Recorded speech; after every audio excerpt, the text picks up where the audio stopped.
मेरी गाड़ी का एक्सीडेंट हो गया।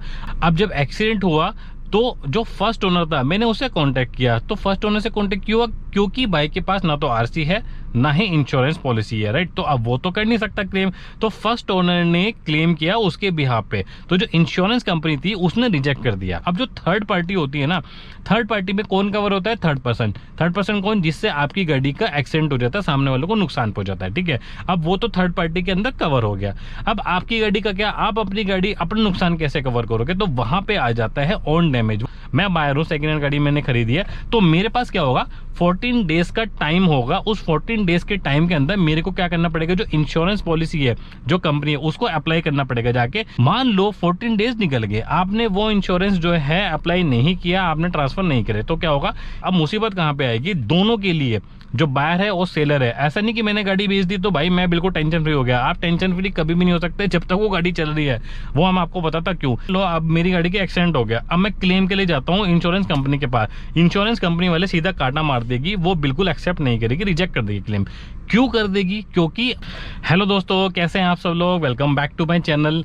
आज से लगभग 1 साल पहले ना मैंने एक वीडियो अपलोड करी थी जिसमें टॉपिक ये था, ये बताया गया था कि मैं ओनर हूं, मैं अपनी गाड़ी बेच रहा हूं, तो कि जो मेरे नाम पे अभी करंट एग्जिस्टिंग इंश्योरेंस पॉलिसी चल रही है क्या वो भी ट्रांसफर हो सकती है या नहीं हो सकती, राइट। उसके ऊपर वीडियो बनाई थी, काफी अच्छा रेस्पॉन्स दिया आप लोगों ने। अगर आप लोगों ने नहीं भी देखे तो फिर भी आप लोग एक बार जाके देख लीजिएगा।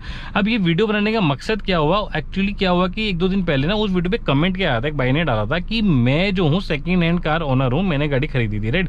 अब हुआ क्या, अनलकीली मेरी गाड़ी का एक्सीडेंट हो गया। अब जब एक्सीडेंट हुआ तो जो फर्स्ट ओनर था मैंने उससे कांटेक्ट किया, तो फर्स्ट ओनर से कांटेक्ट किया क्योंकि भाई के पास ना तो आरसी है ना ही इंश्योरेंस पॉलिसी है, राइट। तो अब वो तो कर नहीं सकता क्लेम, तो फर्स्ट ओनर ने क्लेम किया उसके बिहाफ पे, तो जो इंश्योरेंस कंपनी थी उसने रिजेक्ट कर दिया। तो इसी के ऊपर वीडियो है आज की कि इंश्योरेंस कंपनी ने क्यों रिजेक्ट कर दिया, क्योंकि इंश्योरेंस पॉलिसी तो है बट वो फर्स्ट ओनर के नाम पे है, तो क्या हुआ। तो इसी का जो लॉजिक है बीच में कि कंपनी ने क्यों रिजेक्ट किया, उसमें हम लोग वीडियो डिस्कस करेंगे, राइट। अगर आप लोगों को जानकारी पसंद आती है तो प्लीज वीडियो को लाइक शेयर, चैनल को सब्सक्राइब आप लोग जरूर कर लीजिएगा। कॉम्प्रिहेंसिव पॉलिसी ये होती है ना, उसके अंदर क्या होता है, बेसिकली 2 टर्म होती है, ठीक है। उसके अंदर जो होती है, एक होती है थर्ड पार्टी, दूसरा होता है ऑन डैमेज। अब जो थर्ड पार्टी होती है ना, थर्ड पार्टी में कौन कवर होता है? थर्ड पर्सन कौन? जिससे आपकी गाड़ी का एक्सीडेंट हो जाता है, सामने वालों को नुकसान पहुंचाता है, ठीक है। अब वो तो थर्ड पार्टी के अंदर कवर हो गया। अब आपकी गाड़ी का क्या, आप अपनी गाड़ी अपना नुकसान कैसे कवर करोगे? तो वहां पे आ जाता है ऑन डैमेज, वो एड ऑन के रूप में आपको लेना पड़ेगा, तो ऑन डैमेज भी होना पड़ेगा, राइट। अब जो मोटर व्हीकल एक्ट है ना 157 जो सेक्शन है, उसके अंदर क्या होता है कि ये जो बायर होता है और जो सेलर होता है, ये दोनों की म्यूचुअल अंडरस्टैंडिंग होती है एक दूसरे की। उन दोनों का रोल आता है कि गाड़ी बेचते हुए और गाड़ी खरीदते हुए। क्या, मान लो मैं ओनर हूं, मैं गाड़ी बेच रहा हूं, ठीक है, और जो सामने वाला है वो गाड़ी खरीद रहा है, तो दोनों का म्यूचुअल कंसेंट होता है कि जो इंश्योरेंस पॉलिसी है ना मैं ट्रांसफर करूं और वो उसके लिए अप्लाई करे जो सेकंड ओनर है, ठीक है। अब इस सेक्शन के अंदर आप जो है, मान लो बायर हो, मैं बायर हूं, सेकंड हैंड गाड़ी मैंने खरीदी है, तो मेरे पास क्या होगा, 14 डेज का टाइम होगा। उस 14 डेज के टाइम के अंदर मेरे को क्या करना पड़ेगा, जो इंश्योरेंस पॉलिसी है जो कंपनी है उसको अप्लाई करना पड़ेगा जाके कि साहब अब गाड़ी मैंने खरीद ली है, मैं जो हूं सेकंड हैंड कार ओनर हूं, अब मैं ओनर बन चुका हूं, ठीक है। तो आपको मिल गया 14 दिन का टाइम। अब इस 14 दिन के अंदर क्या होगा, जो मैंने आपको अभी बताया था प्रीवियसली कि जो थर्ड पार्टी है, जो थर्ड पार्टी कवर होगा ना, वो ऑटोमेटिकली आपका जो होगा ट्रांसफर हो जाएगा इस 14 डेज के अंदर, राइट। भले ही आप अपना ऑन डैमेज कराओ या ना कराओ, अब इस 14 डेज के अंदर आप अपना जो है ऑन डैमेज भी करा लोगे, ठीक है। मान लो 14 डेज निकल गए, आपने वो इंश्योरेंस जो है अप्लाई नहीं किया, आपने ट्रांसफर नहीं करे, तो क्या होगा, ये जो आपका जो third party cover automatically transfer होता ना, ये भी लैप्स हो जाएगा। तो आपको ना तो थर्ड पार्टी कवर है आपकी गाड़ी, अब ना ही ऑन डैमेज है, ठीक है। अब कैच क्या आएगा, अब मुसीबत कहां पे आएगी, दोनों के लिए, जो बायर है और सेलर है। ऐसा नहीं कि मैंने गाड़ी बेच दी तो भाई मैं बिल्कुल टेंशन फ्री हो गया। आप टेंशन फ्री कभी भी नहीं हो सकते जब तक वो गाड़ी चल रही है। वो हम आपको बताता क्यों। सपोज करो अब जैसे इस भाई की गाड़ी का एक्सीडेंट हुआ, आपने गाड़ी खरीदी, आपकी गाड़ी का एक्सीडेंट हो गया, राइट।